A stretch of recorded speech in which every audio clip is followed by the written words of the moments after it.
പ്രതിഷേധ ഫുട്ബോൾ മത്സരവുമായി രാമനാട്ടുകര മുസ്ലിം youth league.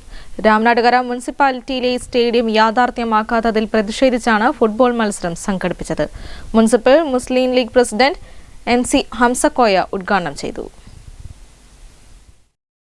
Ramanattukara മുനിസിപ്പാലിറ്റിയിലെ stadium യാഥാർത്ഥ്യമാക്കുക എന്ന മുദ്രാവാക്യമുയർത്തിയാണ് രാമനാട്ടുകര മുസ്ലിം യൂത്ത് ലീഗിന്റെ നേതൃത്വത്തിൽ പ്രതിഷേധ ഫുട്ബോൾ മത്സരം സംഘടിപ്പിച്ചത്.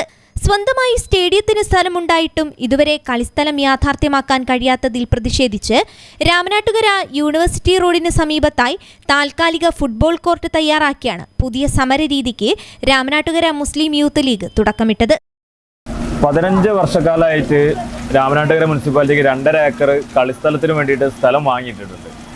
ആ ഒരു സ്ഥലത്ത് ഒരു നിർമ്മാണ പ്രവർത്തനവും തുടങ്ങാനുള്ള അനുവാദം സർക്കാരിൻ്റെ ഭാഗത്ത് നിന്ന് കിട്ടുന്നില്ല എന്നുള്ളതാണ്.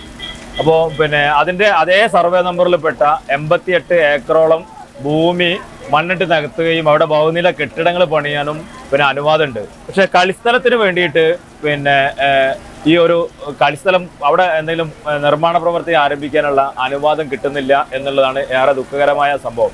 Municipal youth league president NC Hamsakoya ഉദ്ഘാടനം ചെയ്തു. ടൂർണമെന്റിലെ വിന്നേഴ്സ് ട്രോഫി ഡിവിഷൻ 15ഉം റണ്ണേഴ്സ് ട്രോഫി ഡിവിഷൻ 4ഉം കരസ്ഥമാക്കി. 16 ടീമുകളാണ് പ്രതിഷേധ ഫുട്ബോൾ മത്സരത്തിൽ മാറ്റുരച്ചത്.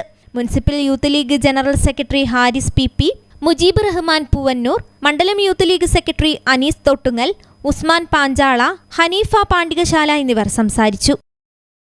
News bureau, Ramanattukara.